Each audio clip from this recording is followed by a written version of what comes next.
Holy shit. That was crazy.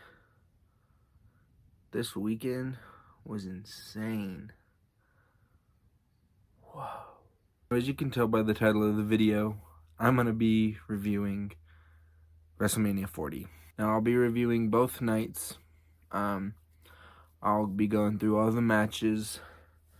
I did have a spoiler warning in the beginning, so if you haven't watched it and you don't want spoilers, click over this video right now because this video is going to be full of spoilers. And before we get into the video, I'd like to give it a shout out. I'd like to give out a shout out to Isaac. Thank you for subscribing, Isaac. I really appreciate it. I actually met him at a concert. But yeah, if you want a shout out, make sure you hit that subscribe button. And also, to help out a little, hit that notification bell. And also, let me know you subscribed so I know that you subscribed. Because if I don't know, then I can't give you a shout out. Also, just to show me you like the video, make sure you hit that thumbs up button. Now, without further ado, let's get into the video. First match of the night. The man, Becky Lynch, versus Rhea Bloody Ripley. Now, I liked Becky's attire. What it was supposed to look like, I think, was based off, like, her book that she had just come out with, I think. And Rhea's entrance was pretty cool, too. It was pretty cool that she was able to have Motionless in White perform her theme song live at Wrestlemania. So that was pretty cool. So Michael Cole had said, while Becky was making her way down to the ring, that I guess she had been sick all week with strep throat, which throughout the match she showed that ain't stopping her. Becky Lynch put up a really good fight, especially with being sick. There were some times that it was getting super close to where we thought that she was going to actually win the championship. But unfortunately, she came up a little bit short. Rhea Ripley is still the WWE World Women's Champion. Now, the second match of the night was a six-pack ladder match to determine the winners for the Undisputed Tag Team Championships. A little bit before WrestleMania on both Raw and SmackDown, they had matches to determine what tag teams were going to end up being in the match. And it was determined that the 6 teams that were going to be in the match were the Awesome Truth, A-Town Down Under, New Catch Republic, New Day, DIY, and the Judgment Day. Now, at the start of the match, you can see that both sets of championships are on 2 different carabiners, which immediately I knew that the championships were going to be split. Now, as the ladder matches usually are, it was pretty intense. Lots of super close parts, but the turnout somewhat surprised me. Now, the new SmackDown Tag Team Champions is A-Town Down Under. And I knew it was about time to where they were gonna get gold. But I don't agree. I don't like them. Now, Raw, as I guessed, they did get split. Raw Tag Team Champions, The Awesome Truth.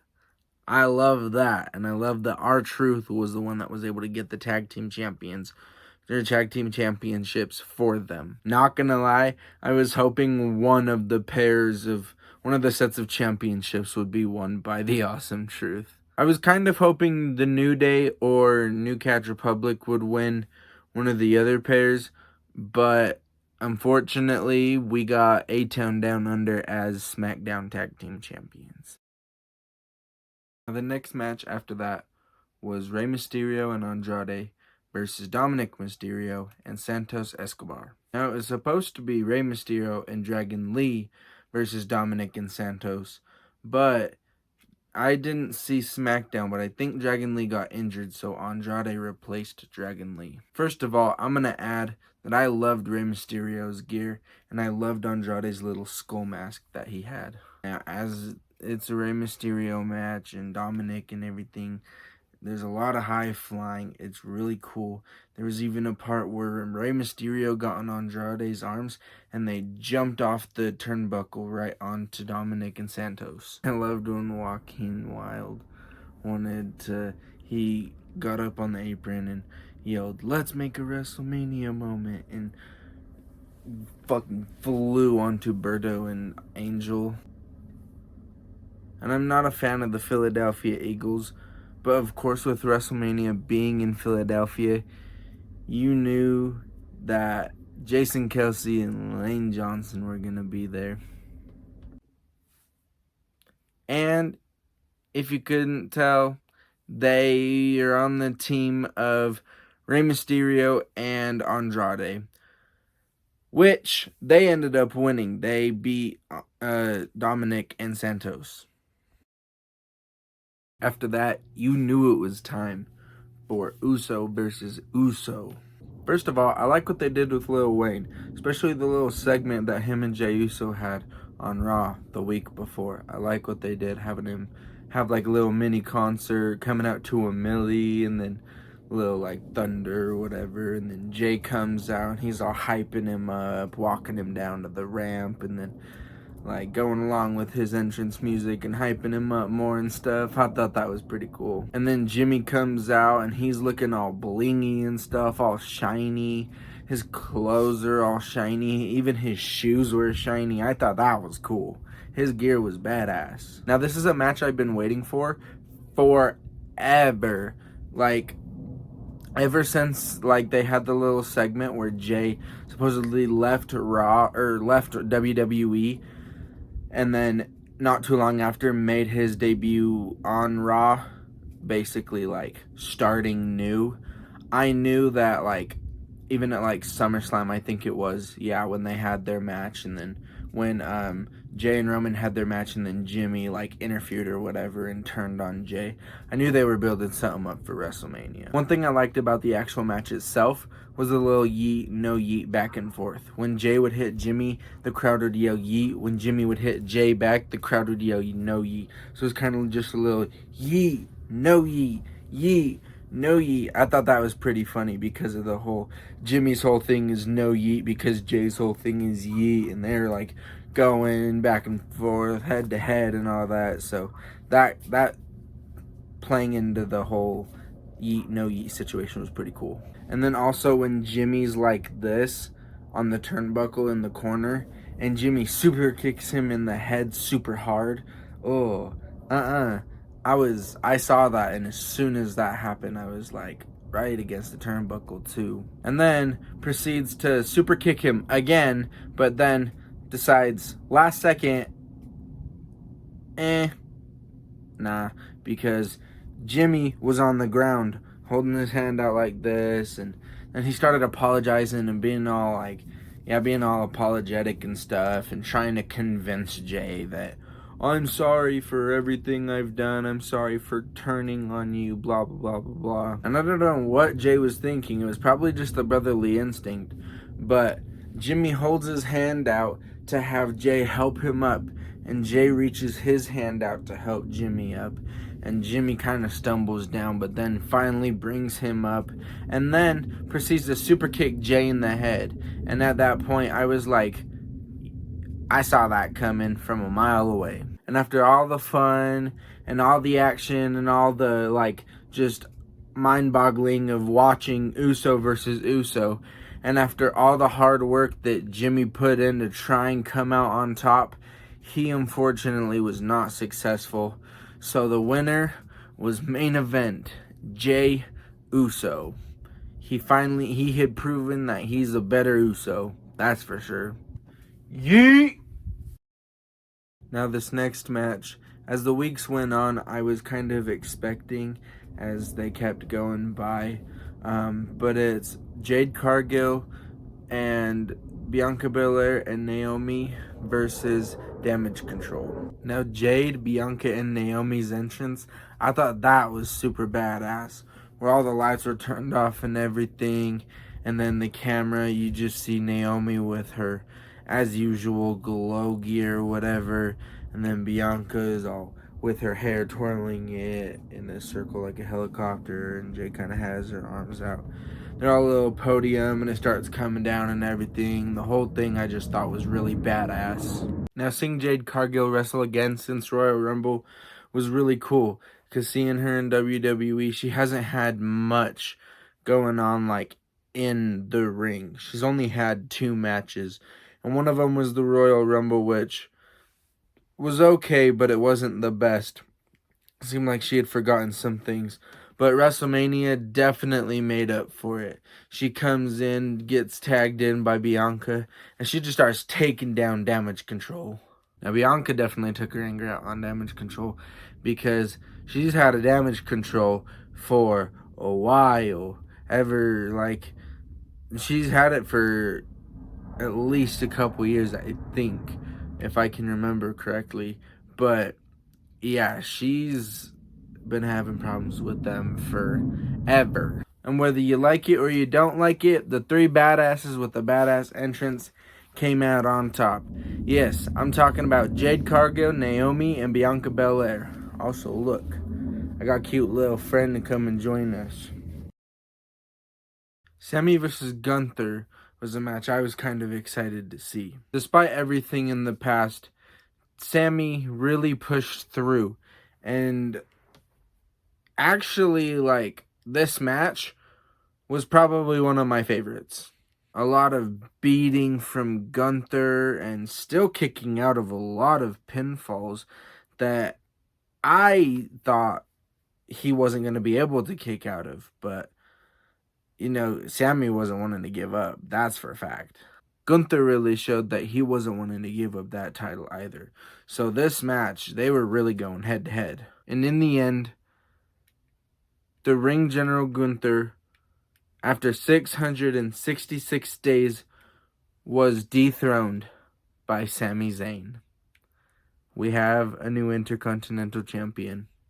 And the expression in Samantha Irving's voice was like she was just so happy for Sammy. Emotional night for Sammy and everyone else. And Sammy really deserved that title. So good job, Sammy. The main event of night 1.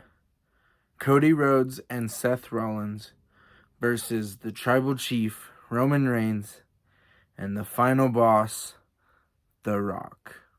The Rock's entrance was amazing. I was not expecting it, but it matched his final boss persona really, really well. Previously, the day before, Muhammad Ali's wife ended up giving The Rock a title called the People's Champion, because that's what Muhammad Ali was called, and Dwayne had asked if he could have that name or whatever, and they agreed. So they ended up making a title for him and ended up giving it to him at the Hall of Fame.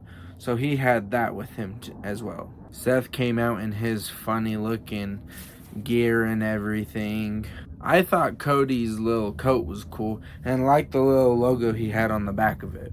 Now when he got down to the actual area where the ramp is, and he saw his mom and his father-in-law and hugged his mom and his father-in-law and gave his belt to his father-in-law, I thought that was a really cool and special moment. Now, this match, as you think, was insane.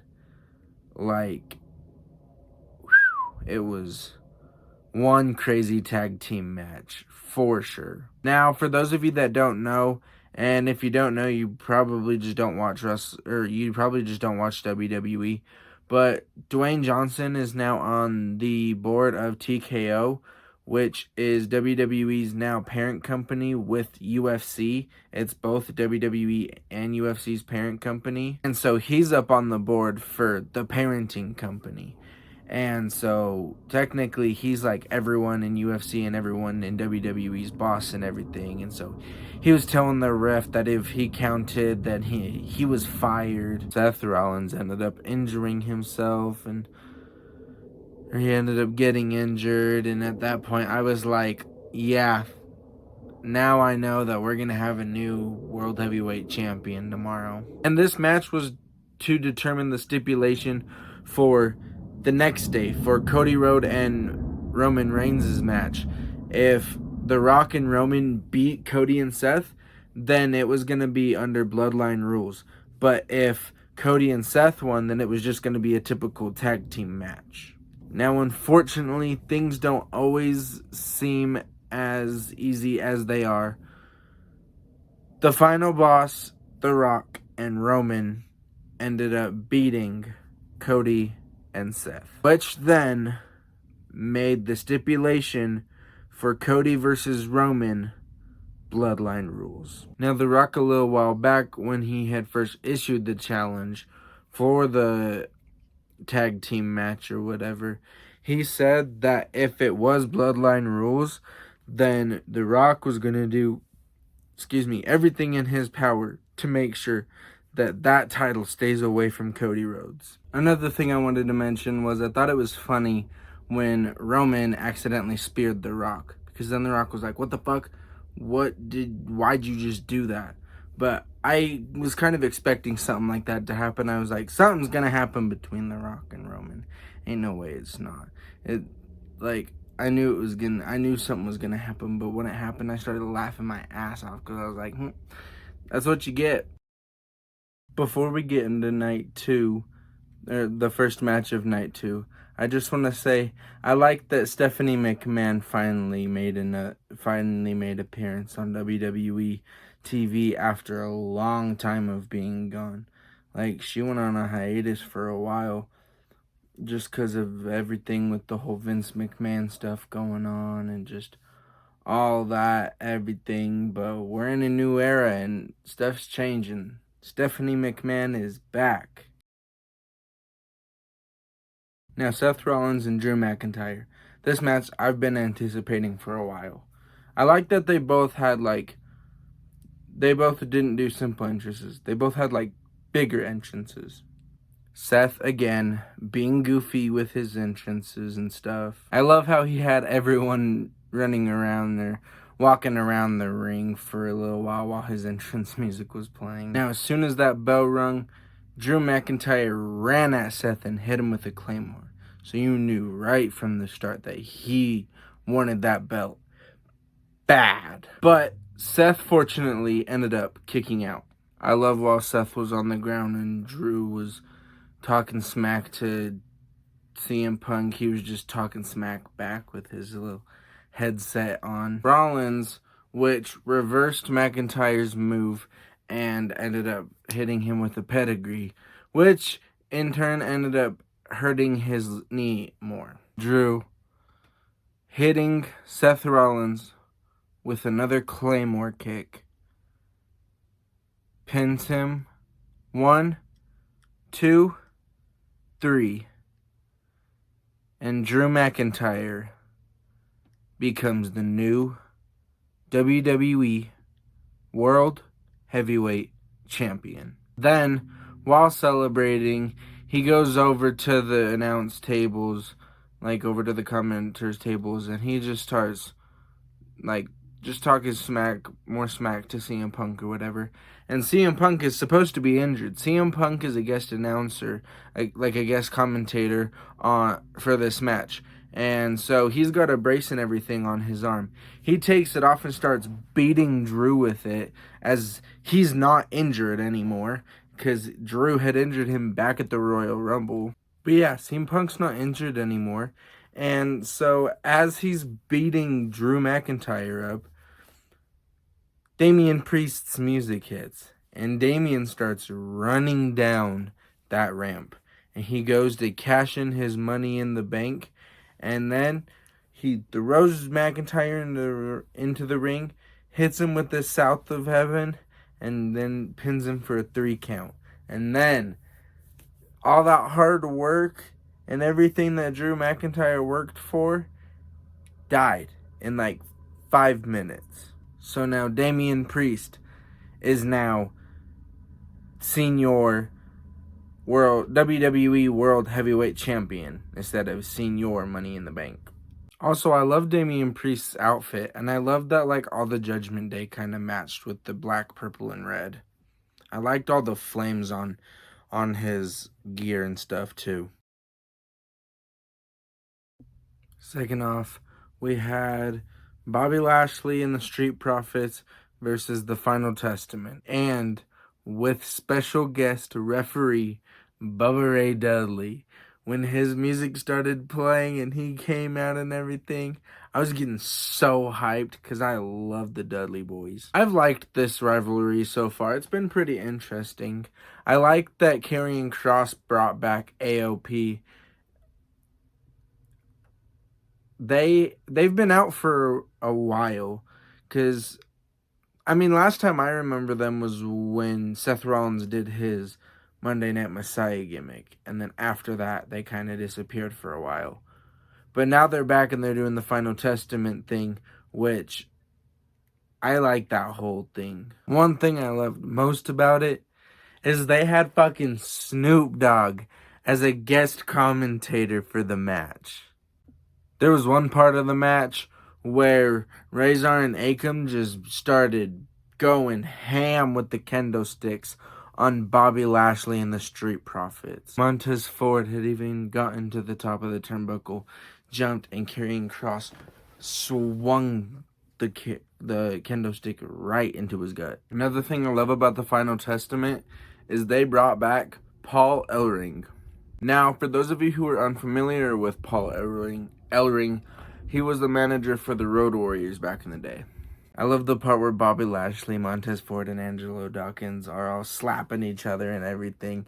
And then Bubba Ray gets involved or whatever. He's like, 1, 2, 3. And the crowd yells, "Get those tables!" And so they go to get all the tables. And after being beaten and bruised by the Final Testament, Bobby Lashley and the Street Profits ended up coming out on top.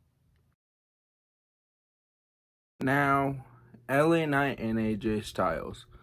This match I was waiting for, because I love LA Knight. I love what they're doing with his character. I've been a fan of AJ for a while, and I just like what they're doing with this whole storyline. So this match was super entertaining. Now, one of the main reasons that this match happened was because of the Elimination Chamber. AJ Styles cost LA Knight the match by hitting him with the chair. And so ever since then, they've kind of been just traumatizing, going back and forth, traumatizing each other. LA Knight even showed up at AJ Styles' house and ended up getting arrested. One thing I noticed in the match that, it pained me to watch, but AJ Styles was running the ropes and he was running towards LA Knight, and LA Knight kind of moves out the way.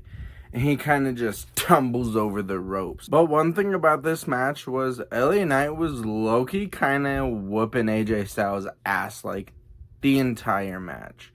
So it was super good to see, especially since you now can see that they're pushing LA Knight. There was one point in the match where AJ Styles went for a springboard 450, and LA Knight put his legs up, and the impact, he hit him so hard. Like, his knees dug into his ribs. I wouldn't have been surprised if he broke any. But, like, the reaction from AJ Styles was like, yeah, that definitely hurt. Knees just got dug into your fucking ribs. And as I predicted and as I was hoping, your winner of that match, LA Knight. Yeah. Kevin Owens, Randy Orton, Logan Paul. Triple threat for the United States Championship. Logan's entrance was cool. I liked the little prime truck thing. I thought that was cool. And then the little, like, pyro cannon. I kind of liked his gear, too. It was just, it matched the Philadelphia vibe. And you can't forget about the Prime bottle. Except, unlike last year it was KSI. This year, it was I Show Speed. He was all barking and shit, woo, woo, woo, woo, at Randy, and Randy was barking back at shit, and he RKO'd Speed. Another part that was kind of cool. I don't like Logan Paul at all, like wrestling and everything. Like, I'm not a Logan Paul fan. But what I thought was cool was when he did the swanton on Kevin and then jumped up and did the frog splash on Randy. And you always gotta love Randy Orton's surprise RKOs. His little RKOs out of nowhere. Like when Logan Paul was trying to get him up and Randy was kind of struggling getting up, but as soon as he got him up, he RKO'd him, and he just planted Logan Paul in his fucking face. My bad. If I remember correctly, earlier I said that that Speed was barking at Orton. Orton barked back and he RKO'd him. No. Speed was barking at Randy. Randy was barking back at Speed. Randy, like, Spartan kicked Speed and then took the Prime bottle off, took the little Prime bottle costume off, brought him over to one of the announce tables, and then started fucking, he RKO'd him. The table didn't break, and usually when the table doesn't break, that hurts. Probably my favorite part of the whole match was when Kevin Owens went for a pop-up powerbomb on Randy Orton, and as Randy was coming down, he RKO'd Kevin. I didn't see that coming. That was probably one of my favorite, like, reversal RKOs, aside from the one he had at WrestleMania 31 with Seth Rollins, where Seth Rollins was going in for a curb stomp. He went up and got RKO'd by Randy Orton. Like, that's probably one of my favorites, aside from the WrestleMania 31 one. After that RKO, Logan threw Randy out of the ring and hit a frog splash on Kevin for the 3 count. Logan Paul, unfortunately, is still the United States champion. Io Sky versus Bayley was a match that I actually enjoyed. I enjoyed it more so for Bayley's sake, because when Io Sky became champion, I personally didn't think she was, like, you know, like, that type of championship ready. Like, smaller, like, less meaningful championships I get. I didn't think she was ready for, like, all that responsibility of being, like, the top champion, one of the top champions. I knew it was, I knew time would only tell until Damage Control would turn on Bayley. I knew it was gonna happen sooner or later.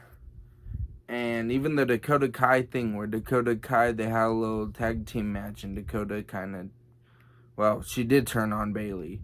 I kind of saw that coming too. And I was like, okay, with all this stuff, y'all better be hyping it up to have Bayley win at WrestleMania. Which is what I was hoping, because I am a fan of Bayley. I've been a fan of Bayley for a while. I liked all the role model stuff she did. One thing I did like about this match was her entrance.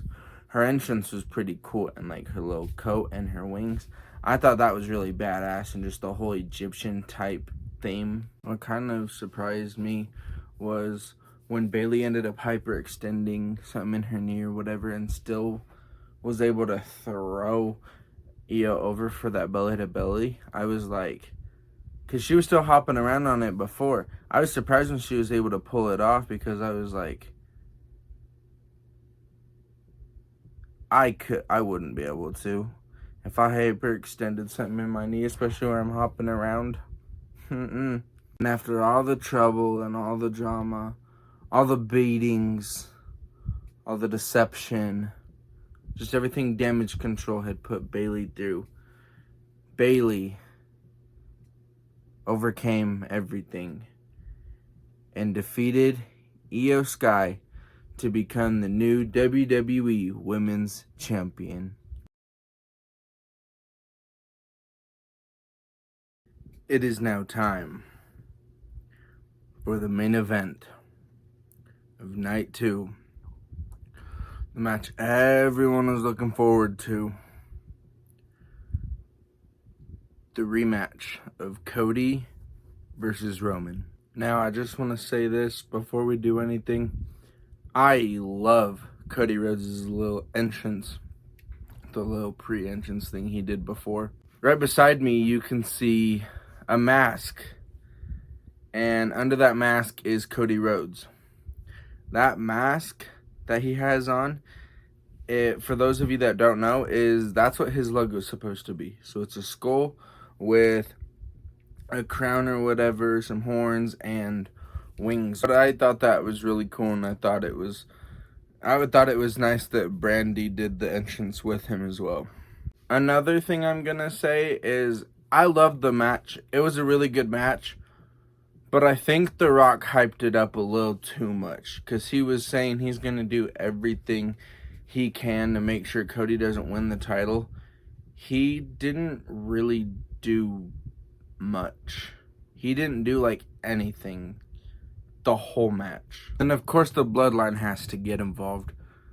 Jimmy gets involved, and then Jay, his music starts playing, and he comes down and starts attacking Jimmy. And then as they're making their way up to the stage, Jay runs and spears Jimmy off of the ramp onto a table.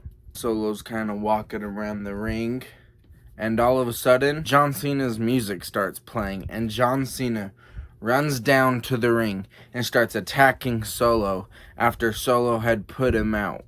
Then, after John Cena clotheslines Solo over the top rope, he goes after Roman and gives him an attitude adjustment.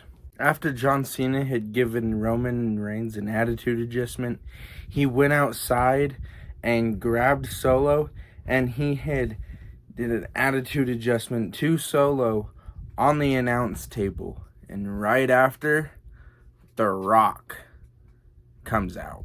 John Cena's looking a little off to the camera like, oh shit.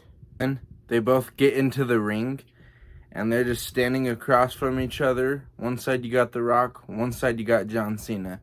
And the crowd's just chanting, holy shit, holy shit. Because you got two legends standing across from each other.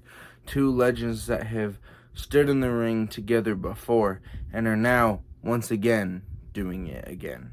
Then they have a little stare-off, and John takes his shirt off. Then they start walking towards each other, and the stare-off just gets even more intense. And they look one way while The Rock's looking the other way. And then John Cena turns his head, and The Rock kind of turns his head. And he turns to The Rock, and he goes and swings, but The Rock reverses it and hits him with the rock bottom. Another part where The Rock has his little weight belt that says Mama Rhodes on it, that has Cody Rhodes' blood on it from Raw.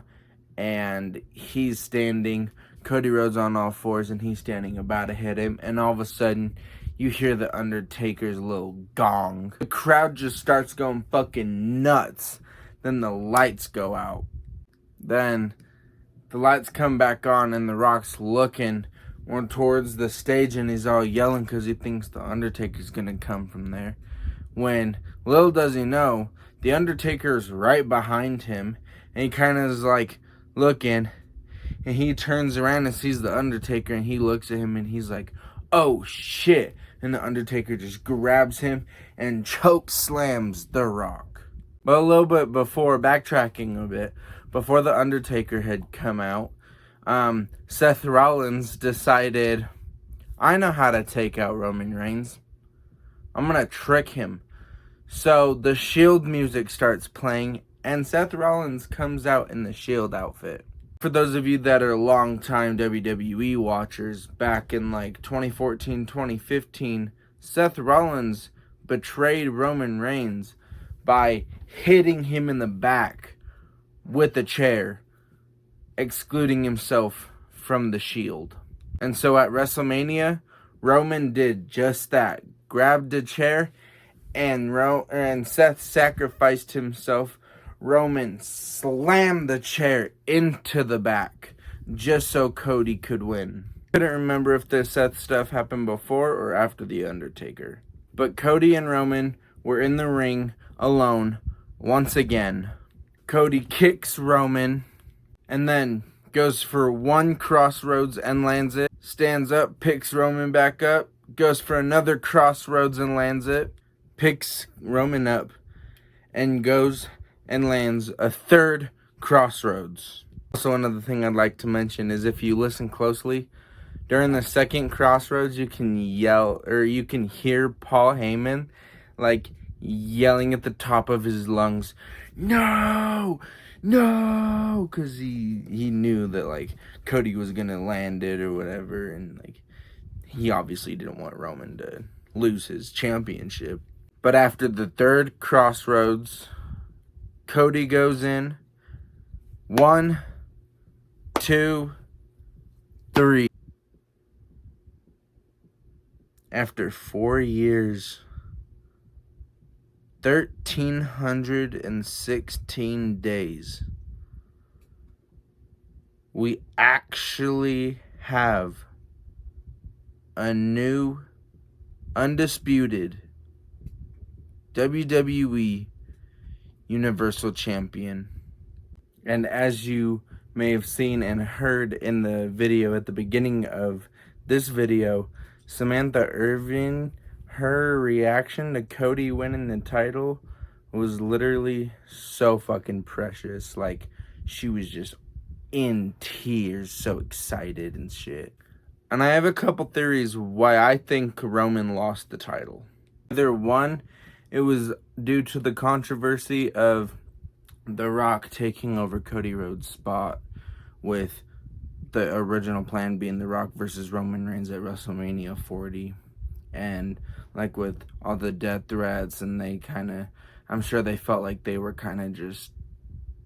they ran into a wall, and they're like, well, we can't have Cody lose a second time in a row, because like people are gonna fucking riot. Or two, it was a kick in the ass to Vince McMahon. Roman equals Vince's hand-picked guy. Cody equals Triple H's hand-picked guy. It's the Paul Levesque era, which means new era, new champion. So it's kind of just a fuck you to Vince, kind of just a everything that Vince did, we're putting behind. We're starting new.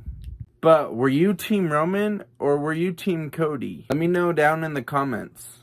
Also, let me know down in the comments if you want more videos like these. If you guys want me to do more live streams of the WWE PLEs or whatever or what. But yeah, let me know if you guys want me to do more videos like these type of reviews and stuff.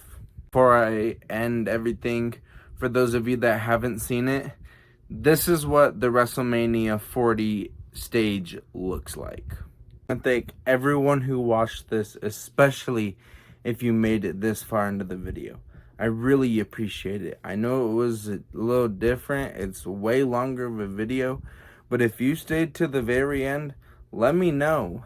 And way to fucking go. Thanks for the fucking support. I really appreciate it. But until next time, y'all, make sure to spread positive vibes only. Those are the only vibes we spread around here. If you got negative vibes, fuck out of here. None of those around here. Love you guys. Thanks to those who have been supporting me. And I'll see y'all in the next one. Love y'all. Peace.